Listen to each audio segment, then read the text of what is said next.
Here's how to make and deploy a question answering bot from scratch in 5 minutes with Python, Abbott, and NLUDB. A question answering bot is just a chatbot that allows you to teach it new facts and then use natural language to query them.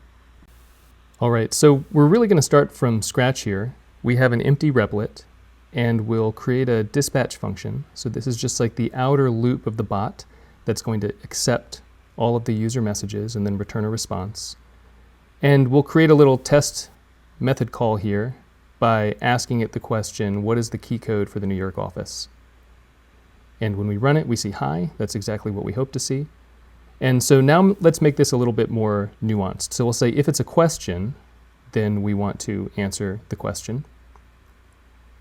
And otherwise, we want to remember a new fact. So how do we know if it's a question? Well, we can just use something very simple for this demo. We can define isQuestion as being the answer to whether or not there's a question mark in the user's incoming message. So let's also add the stub for answering a question, and we'll just accept this message here. We'll return a string, and for now, we're just going to always say, I don't know. And similarly, for remember fact, we'll accept the user's message. We'll return a response, and right now that response is just always going to be, got it, and we'll repeat back the fact to them. So we have to remember to return those, and let's just add one more statement here for testing. We're going to add a fact, and it says the code for the New York office is 1234. When we run it here, we see exactly what we hope. So we have this dispatch function here, which is correctly routing between answering questions and remembering new facts. So now let's make our bot smart by adding NLUDB. And we'll just import the NLUDB Python client library. NLUDB is a database for natural language. It helps developers get more done with natural language processing without all of the data management and ML ops that you'd otherwise have to do. So it's a hosted service, so we're going to have to load up the API key from an environment variable. So we'll just add that. And then next we'll need to create what's called an embedding index. And this is what will let us store and retrieve these natural language facts. So an embedding index, you can think of it as a database structure that stores representations of natural language in a way that makes them easily queryable. So we're going to give our index a name to identify it, my chatbot. And we have to specify an embedding model for this index. So here we're using QA, question answering, but we could also be using semantic similarity or paraphrase detection. There's a number of different interesting embeddings you can use for these indices. And finally, we say upsert equals true when we create the new index, just so that we reuse an existing index by the same name if it exists. So let's go remember the fact. So we just say index.insert, and then we provide the new fact, and that's it. NLUDB behind the scenes will embed that information and store it in a read-optimized way. And then to query the user's questions, we say index.search, we provide the query. Now we're going to say k equals 1 for the number of results that we'd like returned. Let's save that to a variable. And then we'll just do some error handling here. So if there aren't any hits in the search results, we'll say, I don't know.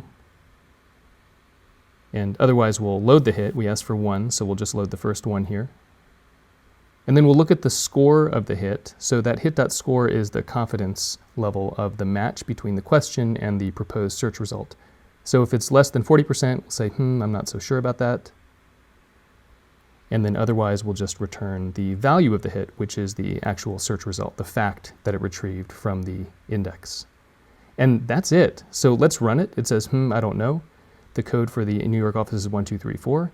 But when we run it a second time, now it's already learned this fact. It's put it into the index. And so it will say, the code for the New York office is 1234, and then it relearns the same fact. So let's turn this into a bot. So Abbott is a platform that lets you easily create bots and then add skills to them. In this case, we're going to add a skill called QQ by just pasting in Python of exactly the sort that we wrote here. So we'll just copy and paste this just as it is. We only have to make 2 changes. So first, we need to load in the API key. And in Abbott, you just load that from bot.secrets.read. And then we have a secret that's been pre-configured here. And then down at the very bottom, instead of printing out the answer, we're going to say bot.reply. And then we call our dispatch function that we just wrote. And then bot.arguments is the message that the user sent us. So let's get rid of these prints. And that's it. So now we can just interact with our bot on Abbott. We'll add some new facts. So the door code in New York is 1234. The door code for San Francisco is 999. But the best place to eat in San Francisco is down by the pier or in a park. Go outside. How about one more? Xi'an Famous Foods is a great spot to eat in New York. You should try the lamb burger. So let's ask some questions of our bot now in Abbott. So we can say, where should I eat in SF? And it says the best place is down by the pier or in a park. What's the door code in SF? And it correctly gives us the door code.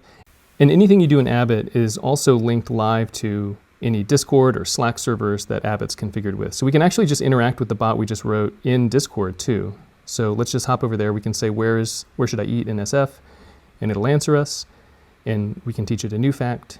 QQ, by the way, is the name of the skill that we just configured. John can help with new employee onboarding. And now if we ask it, hey, Abbott, QQ, who can help me with account setup? And notice that you don't have to ask the questions in exactly the same way that the fact was worded. And then it will respond to us with the answer.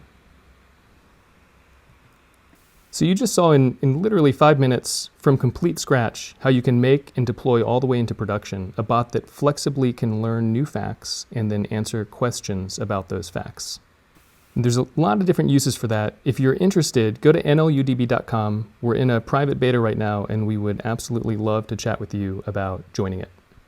Thanks.